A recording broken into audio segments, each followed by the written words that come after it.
భద్రాద్రి కొత్తగూడెం జిల్లా చర్ల మండలం బూరుగుపాడు గ్రామంలో సంక్రాంతి పండుగను పురస్కరించుకొని వికాస తరంగిణి ఆధ్వర్యంలో నిత్యావసర వస్తువులు చీరలు పంపిణీ కార్యక్రమం నిర్వహించారు. ఈ కార్యక్రమానికి ముఖ్య అతిథిగా శ్రీ శ్రీ శ్రీ త్రిదండి రామానుజ స్వామి పాల్గొన్నారు. ఈ సందర్భంగా గ్రామంలోని ఆదివాసులు త్రిదండి రామానుజ స్వామి వారికి మేళతాళాలతో గ్రామంలోకి పెద్ద ఎత్తున ఘన స్వాగతం పలికిన ఆదివాసీలు.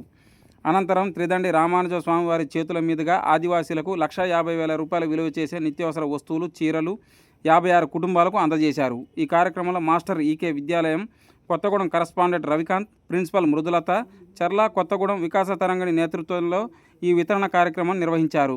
వికాస తరంగిణి కేంద్రీయ బాధ్యులు శ్రీనివాసరెడ్డి, జిల్లా అధ్యక్షులు రమాదేవి, నాగేశ్వరరావు, అరుణ, సరోజిని, రాజ్యలక్ష్మి, చర్ల శాఖ అధ్యక్షులు గుంజి పురుషోత్తం, సర్పంచ్ వంజా సింగయ్య, మూల ఆదివాసీ సంక్షేమ సంఘం ఆదివాసీ నాయకుడు మడకం చందు, గ్రామస్తులు తదితరులు పాల్గొన్నారు. చూస్తూనే ఉండండి మరిన్ని వార్తల కోసం మన ప్రజాగొంతుక న్యూస్.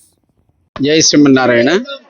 మన భద్రాద్రి కొత్తగూడెం జిల్లా చెర్ల మండలం బురుగుపాడు గ్రామంలో ఈనాడు వికాస తంగిణి ద్వారా అంటే పరమ పూజ్య శ్రీ శ్రీ శ్రీ త్రిదండి శ్రీమన్నారాయణ రామానుజ స్వామి సేవా సంస్థ వికాస తంగిణి ద్వారా ఇక్కడ మారుమూల అడవిలో ఉండేటువంటి గొత్తి కొయ్యలకి ఈ సంక్రాంతి పండుగ వారికి చక్కటి ఆనందాన్ని ఇవ్వాలి అని, కొత్త వస్త్రాలని, కొంత వాళ్ళకి పండుగకు అవసరమైనటువంటి మన సామాగ్రి, వంట సామాగ్రిని కొంత 10 కిలోల బియ్యం, మిగతావి వాళ్ళకి పండుగ జరుపుకోవడానికి వీలుగా మన వాళ్ళు కొత్తగూడెం జిల్లా వికాసని వాళ్ళు అందజేశారు స్వామివారి మంగళాశాసనాలతో.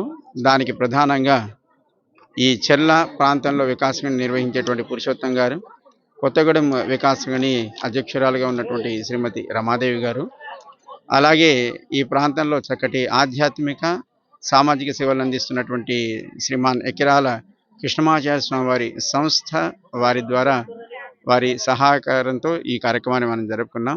చాలా సంతోషం.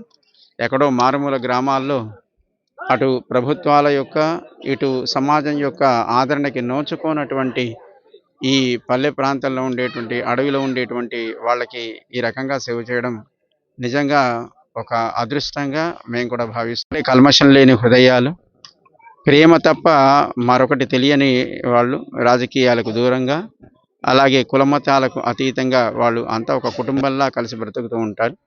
అలాంటి వారికి మనం చేసే సేవ నిజంగా అది భగవంతుడికి నేరుగా చేసిన సేవ అవుతుంది అని జేఎస్ఆర్ ఎప్పుడు చెప్తూ ఉంటారు. చాలా సంతోషం. ఒక పండగ వాళ్ళు చక్కగా జరుపుకునేట్టుగా మన వాళ్ళు చేసిన కార్యక్రమాన్ని మేము అభినందిస్తూ మంగళాశాసనం చేస్తున్నాం.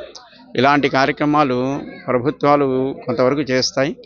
ప్రభుత్వాలతో పాటు సామాజిక బాధ్యత కలిగినటువంటి సంస్థలు కూడా ముందుకు రావాలి. గ్రామాల్లో పల్లెలో ఉండే వాళ్ళ అవసరాలను మనం గుర్తించి వాళ్ళకి తగిన సేవలను అందించగలిగితే సమాజం అంతా చక్కగా ఆనందంగా సుఖ సంతోషాలతో ఉంటుంది. ఈ సంక్రాంతి వారి జీవితాల్లో ఒక కొత్త సంక్రమణాన్ని అంటే చక్కటి ప్రకాశాన్ని కలిగించాలి అని, వాళ్ళ పిల్లలు చక్కటి విద్యావంతులు కావాలి, వాళ్ళ పాడి పంటలు ఎప్పుడు చక్కగా వృద్ధి చెందుతూ ఉండాలి అని మంగళాశాసనం చేస్తూ ఈ కార్యక్రమంలో పాల్గొన్న వాళ్ళందరికీ కూడా అలాగే సహకారాన్ని అందించిన వాళ్ళందరికీ కూడా మంగళాశాసనం చేస్తున్నాం. జై శ్రీమన్నారాయణ.